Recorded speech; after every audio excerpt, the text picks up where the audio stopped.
So welcome to the final video in this mixed models workshop.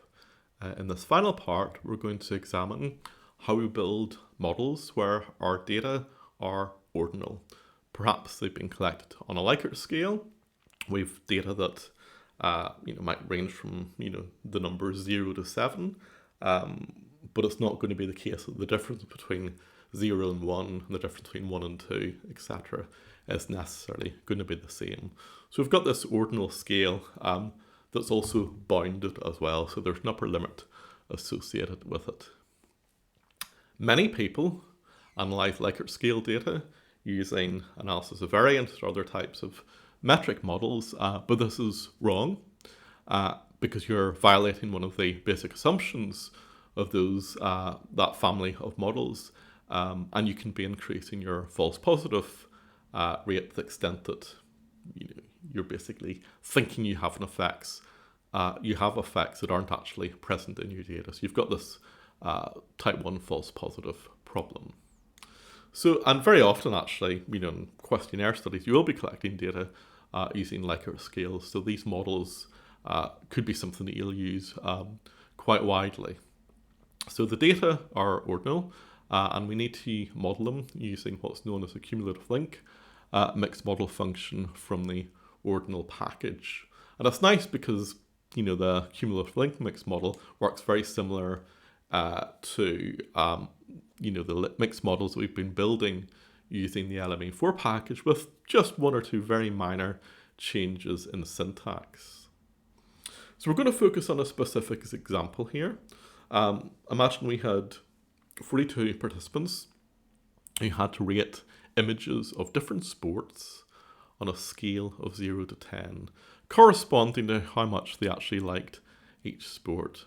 And before they did each rating measure, they saw a video of a sport that either matched or mismatched the one that they then had to rate, with a neutral video being a baseline. So we've got people rating sports on a scale of 0 to 10, and prior to each rating, they see a video that either matches or mismatches or is neutral with respect to the sport that they're about to rate. So we want to know whether people's ratings for the sports are influenced by whether or not the sport that they rated matched the video that they had just seen. So our data file is called Ordinal Data Tidied. We're going to have subject and sport type as our random effects. The column video condition corresponds to our experimental factor, with 3 levels being match, mismatch, and neutral. Our dependent variable is in the column labeled ratings. Now, one thing that's really important, it's critical that you do before you build an ordinal model, is you need to ensure that your dependent variable is coded as an ordered factor. And this basically captures the ordering of the possible 0 to 10 responses in your dependent variable. And it's easy to do because we simply take our data frame, Ordinal Data Tidied, the column ratings, and then we apply the function as.ordered to it. So that will turn the column in our data frame into an ordered factor.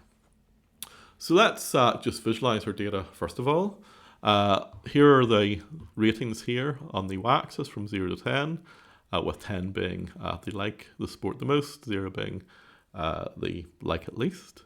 And if we just eyeball the data, we can compare the match and mismatch columns, and we can see that on average, people are given about a 6 rating to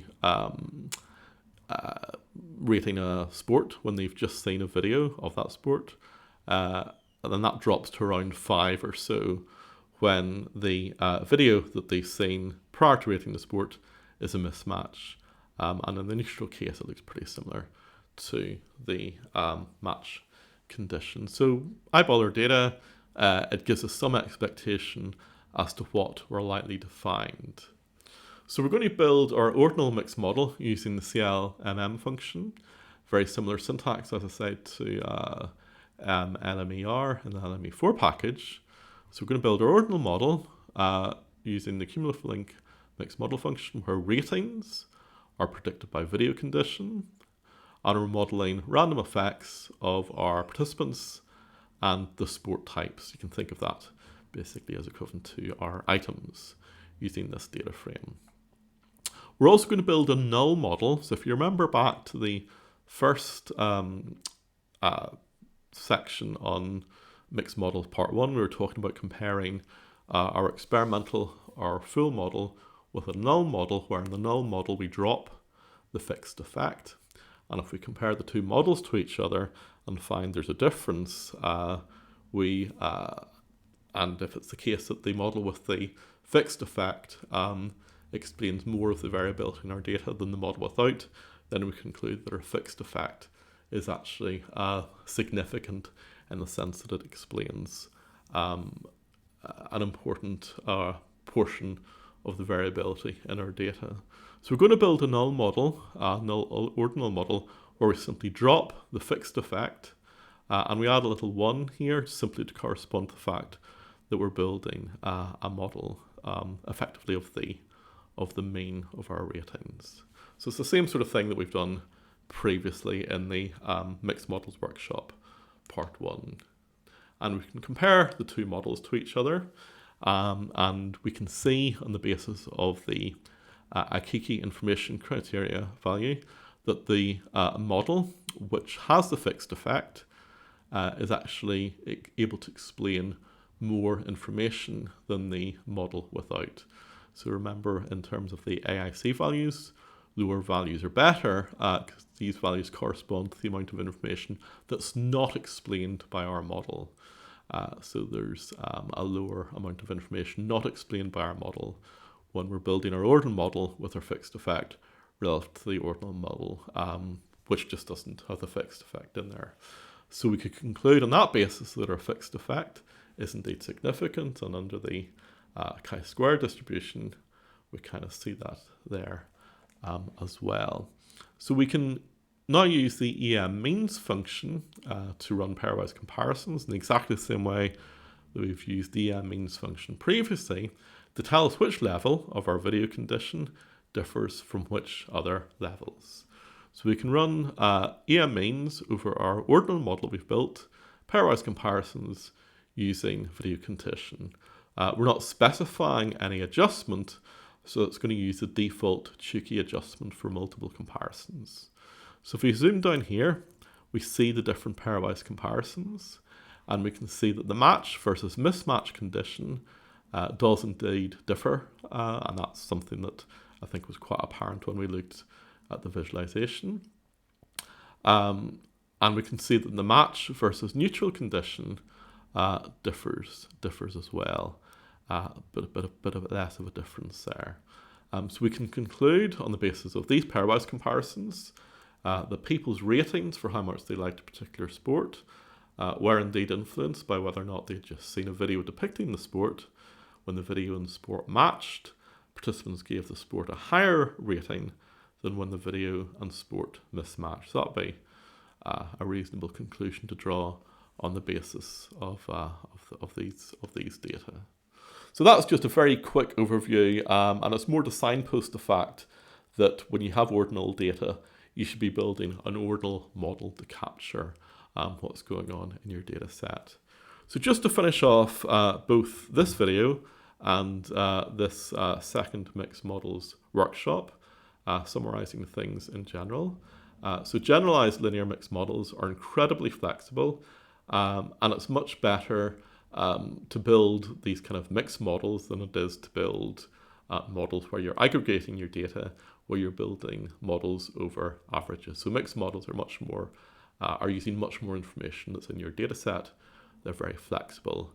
But it is really important to be careful to ensure that you're building the right kind of model given both your experimental design and your outcome variable. So, think, is your outcome variable continuous? Is it sort of binomial? Is it ordinal?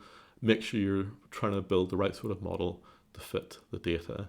Because it may be the case that you could build a model violating one of these assumptions and get something out that looks plausible but it's going to be wrong if it's the wrong sort of model for the outcome variable that you've recorded. When you're examining the influence of interactions for factorial designs, make sure you're using the appropriate coding scheme. So you're going to be using sum or deviation coding, and that will ensure that you're really looking at the main effects and interactions that you're interested in. And it is, kind of scary when you look at the literature and realize that many published papers haven't changed the coding scheme from the default dummy or treatment coding scheme that that R uses, just as default. In general, this doesn't apply just for mixed models, but for any sort of statistical model building, always visualize your data before you actually build your model. So visualize your data. It can tell you a number of things. It can tell you whether or not there's something weird about your data set. If you've got some extreme values that you weren't expecting. It can tell you about the shape of the distribution you have in your data set to ensure you're building the right sort of mixed model. And it can also give you some indication as to what effects you might expect to find when you actually build your model as well. So it's always a good idea, regardless of whether it's a mixed model you're building or a general linear model, visualize your data first, because that will tell you a lot. Okay. You will find cases where slightly different models could be built to capture aspects of your data. Always think about model building in the context of the theoretical framework that you've used to conduct your research. So you're running an experiment to test a theoretical framework and a set of predictions developed within that theoretical framework. So think about the right sort of models to build that will allow you to answer that specific research question. When it comes to writing up the results of mixed models, be transparent. Give all of the relevant information to the reader. So it's really important that somebody else reading your paper will be able to reproduce your analysis exactly as you've done it. So you want to give them all that detail in the paper to allow for full reproducibility.